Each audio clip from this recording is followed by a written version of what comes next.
Il y a 100 regards divers à porter sur 100 Bretagnes diverses. C'était au temps où la Bretagne était une forêt. Aujourd'hui, il n'en subsiste que les 7000 hectares de la forêt de Paimpont. La Roche aux Fées, une allée de plus de 20 mètres de long et 41 blocs, dont certains pèsent 40 tonnes. Au fil du temps, d'autres dieux se sont appropriés les pierres géantes. Les druides y ont célébré leur culte et un artiste anonyme grava des instruments de la Passion du Christ sur le menhir de Saint-Uzec. En l'été 57 avant notre ère, les lieutenants de César, Labienus et Crassus, sont en Armorique.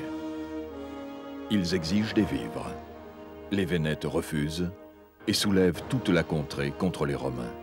En ces temps de tumulte, la Bretagne dresse ses châteaux forts et ses villes fortifiées. Murailles de Saint-Malo, d'Ancenis, de Châteaubriand, de Clisson ou de Fort-la-Latte, et jusqu'à Saint-Nicolas en la chapelle basse-mer. Alors vint Anne, la fille de François, Anne, duchesse de Bretagne, à l'âge de 12 ans à peine. En quelques 100 ans, 6 ducs vont affirmer souveraineté et indépendance de la Bretagne. Jean IV, Jean V, François Ier, le chevalier de Fort-Bonne-Mine, Pierre II, Arthur III, connétable de France, et François II. 12 juillet 1790.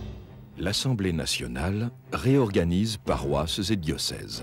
La ci-devant-Bretagne perd 4 évêchés sur 9.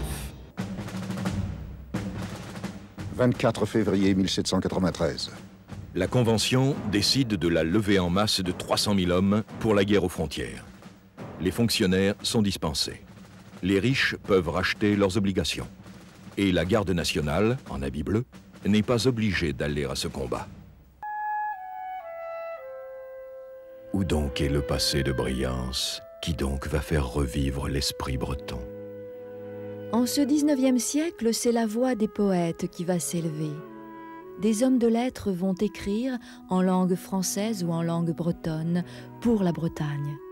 Lamennais, Chateaubriand, tous deux de Saint-Malo et tous deux le même idéal d'absolu.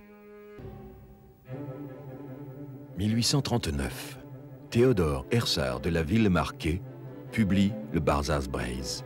Témoignage des traditions de la langue bretonne, c'est la geste de tout un peuple. 4 septembre 1871. L'Empire s'écroule à Sedan. La République est proclamée à Paris.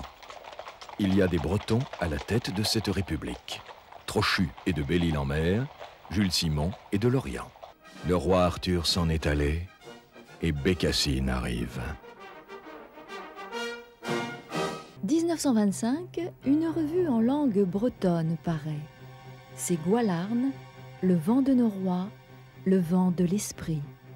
Bien des journaux et des revues vont suivre. Ça n'est pas un hasard si la Bretagne d'aujourd'hui compte sur son sol un très grand nombre d'éditeurs et de parutions. L'actuel drapeau de la Bretagne a été créé au mois de mai 1925.